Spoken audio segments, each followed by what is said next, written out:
Hello and welcome to HRS 2012 from Boston. I'm Greg Michaud, Director of the Center for Advanced Management of Atrial Fibrillation at Brigham and Women's Hospital in Boston. And I'm pleased to have with me here Dr. Vivek Reddy, Professor of Medicine at Mount Sinai School of Medicine and Director of the EP program at Mount Sinai Hospital. Vivek, it's great to have you here today.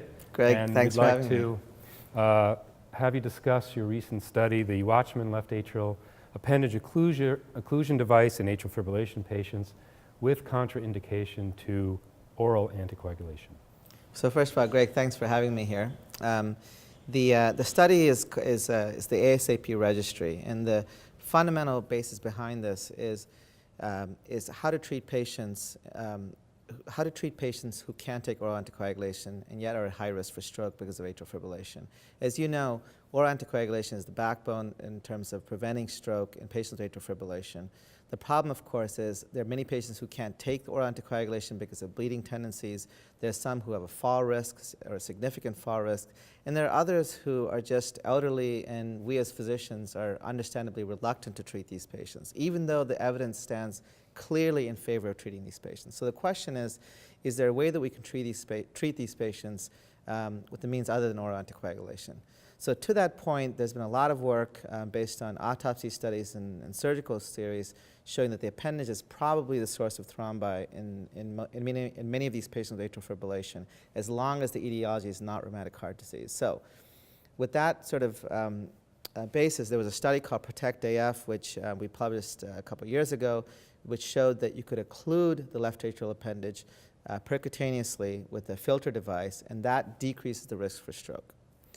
But one of the important aspects of that study is that when the device was implanted, patients stayed on warfarin for 45 days. And that first 6 weeks transition was thought to be important because it allowed time for the device to endothelialize over. At least that was the theory. So the question is, what about patients who can't take any oral anticoagulation? They can't even take 6 weeks because of bleeding issues.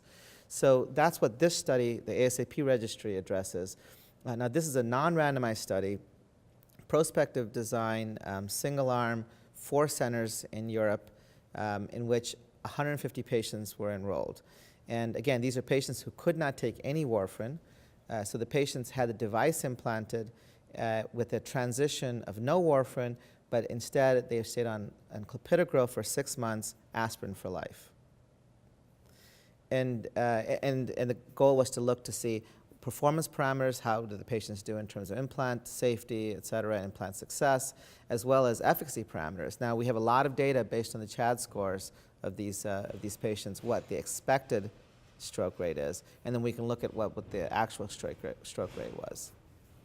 So if I go through this, if we look first at the patients that we actually enrolled, there were 150 patients enrolled. I said 4 centers, reasonably equally numbers of patients. So it's not that one site enrolled all the patients.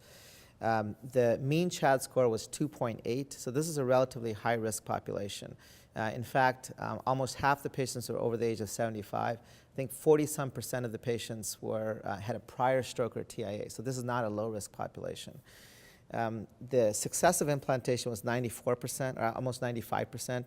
So despite the relatively large number of patients in several centers, the vast majority of patients were able to have their were able to have their appendage closed.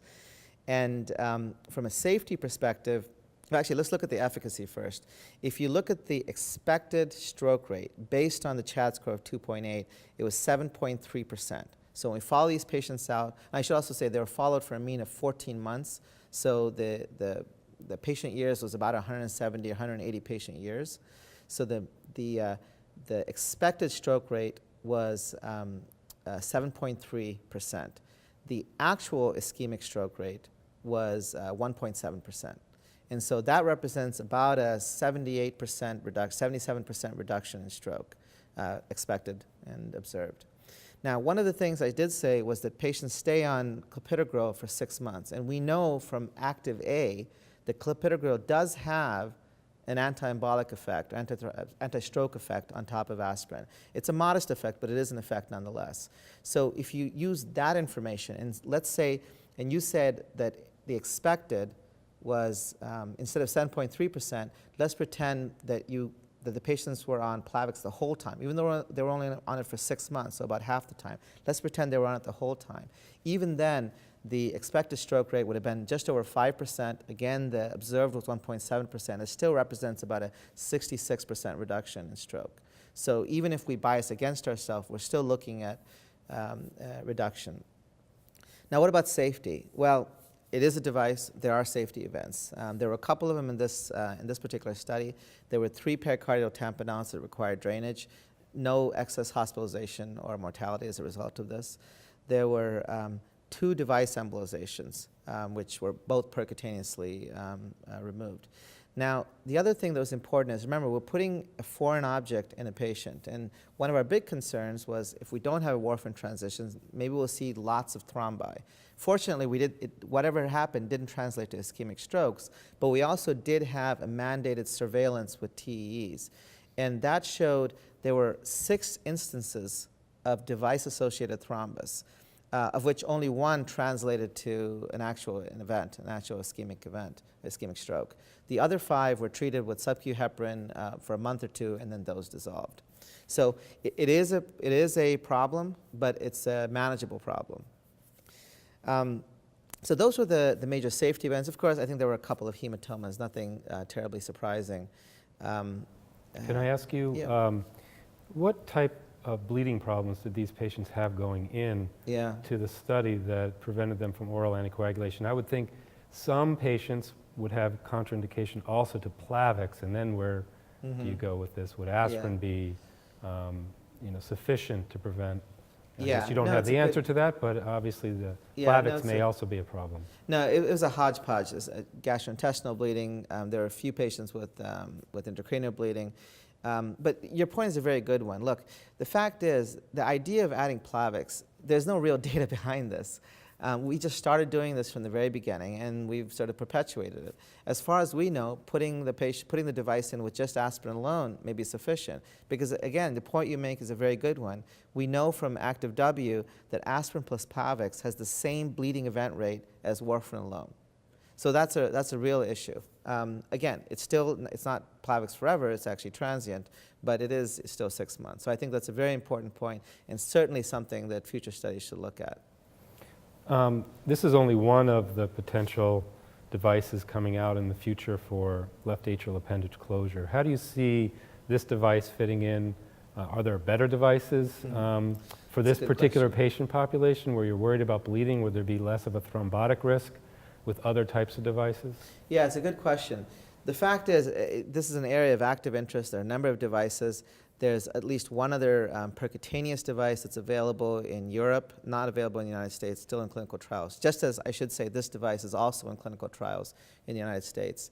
But I do have to say, one of the advantages of this device, of the Watchman device, is that it has the greatest amount of clinical data, clinical outcome data that was prospectively designed, that is, the trials were prospectively designed, multi-center, and where all the data is independently adjudicated. There's a clinical events committee at DSMB, and so all of this was done in the kind of in the manner that we expect in order to guide clinical practice. I think the newer devices, they're very interesting. They're different devices and different approaches to occlude the appendage. There's even a percutaneous device that involves both a transeptal and a subxiphoid approach to tie off the device with a suture from the outside.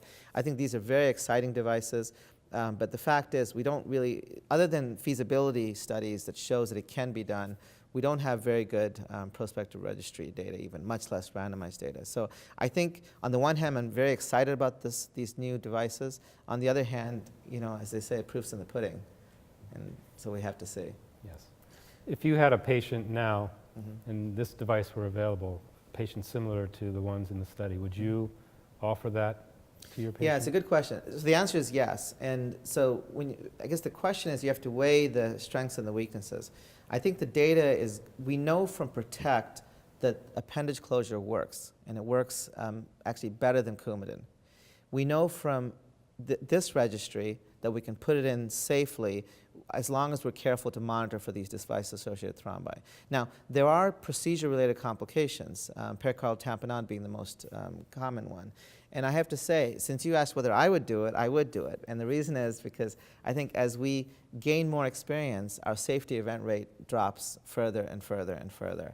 And I have to say, so from my perspective, I feel very comfortable. And I think after one does a certain number of cases, they feel very comfortable in terms of putting in the device without causing a tamponade.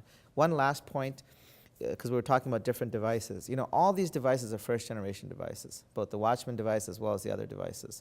And I think that when they get to second-generation devices, all the second-generation devices, at least that I've seen, I think are going to deal with these issues. They're going to deal with the trauma issue in terms of implantation, hence decreasing tamponade rate, and they're going to deal with the device-associated thrombus issue. So I think that that's a long answer to your question, but I guess the answer is yes, I would put it in, and yes, I'm still waiting for improvements. Well, thank you, Vivek, Dr. Reddy, for sharing your insights with us today.